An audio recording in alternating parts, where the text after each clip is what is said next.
সার্থকের থেকে এবার সময় হয়ে গিয়েছে বিদায় নেওয়ার স্রোতের। হ্যাঁ বন্ধুরা, ভিডিওতে লাইক দিয়ে দেখতে থাকুন। সার্থক স্রোতের দিকে ইমোশনাল হয়ে স্রোতকে জাপটে ধরে রেখে দেয়। ওদিকে স্রোত বলতে থাকে যে স্যার এবার আমাকে যেতে হবে, আমার বিদায় নেওয়ার সময় হয়ে গিয়েছে, অনেকটা রাত হয়ে গিয়েছে, এবার আমাকে বাড়ি ফিরতে হবে। ওদিকে বাড়িতেও সকলে আমার জন্য নয়তো বা টেনশন করবে, কারণ সকলে তো আর জানে না যে আমি আপনার বাড়িতে ডিনারের জন্য এসেছি। তখন কথা বলা মাত্র সার্থক বলতে থাকে যাওয়াটা কি খুব বেশি দরকার? তখন কথা বলা মাত্র স্রোত বলতে থাকে স্যার এসেছি যেহেতু আমাকে যেতে হবেই, কারণ আমার পার্মানেন্টলি ভাবে তো এইভাবে থাকার কোনো রকম কোনো অধিকার নেই আপনাদের বাড়িতে। তখন কথা বলা মাত্র সার্থক বলতে থাকে যে কেন অধিকার নেই?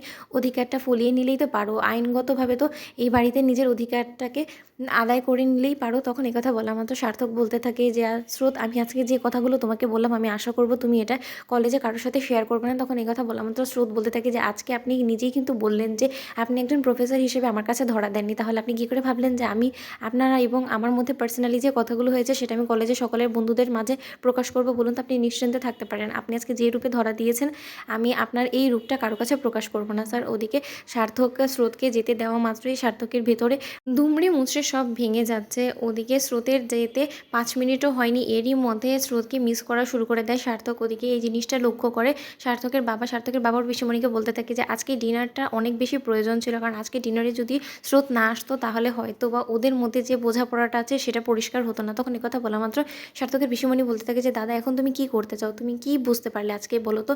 তখন কথা বলা মাত্র সার্থকের বাবা বলতে থাকে যে আমার কাছে জলের মতন পরিষ্কার আমার ছেলের মনটা আমি এখন পড়ে ফেলেছি পুরোপুরি, আর আমি এখন খুব ভালো করেই জানি যে কাকে আমার ছেলের জীবনসঙ্গী হিসেবে আমার ছেলের সাথে দিলে আমার ছেলের জীবনটা সুখে ভরে যাবে। তখন কথা বলা মাত্র সার্থকের পিসিমণি বলতে থাকে যে দাদা আমি যদি খুব ভুল না হয়তো কি তুমি নিশ্চয়ই স্রোতের কথা বলছো, জানো তো মেয়েটা ভালো মিষ্টি, আর আমার কেন জানি না মনে হয় যে সার্থকের জন্য যদি যোগ্য কোনো লাইফ পার্টনার হয়ে থাকে কেউ, যদি সেটা হলো কি একমাত্র স্রোত। তখন কথা বলা মাত্র সার্থকের বাবা বলতে থাকে আমি আর কোনো রকম কোনো দেরি করবো না, আমি যত তাড়াতাড়ি সম্ভব স্রোত এবং সার্থকের 4 হাত এক করার জন্য এবার ব্যবস্থা করব। ওদিকে সার্থকের বাবা বলতে থাকে রাইকে ফোন করে যে রাই, আমি জানি যে তুমি হয়তো আমাকে চিনবে না, আমি সার্থকের বাবা মানে স্রোতের প্রফেসরের বাবা, তুমি নিশ্চয়ই আমার নামটা অনেকবার শুনেছো স্রোতের মুখে। তখন কথা বলা মাত্র রাই বলতে থাকে হ্যাঁ আমি আপনাকে আসলে কল করতামই, আমার কিছু একটা কথা আপনার সাথে বলার ছিল, একটু জরুরি ছিল। অন্যদিকে সার্থকের বাবা বলতে থাকে যে রাই আমি চাই যে আমার ছেলের জন্য যোগ্য জীবনসঙ্গী হিসেবে আমি স্রোতকে আমার বাড়ির বউ করে আনতে চাই, আমি আশা করবো যে তোমার এতে কোনো রকম কোনো আপত্তি নেই।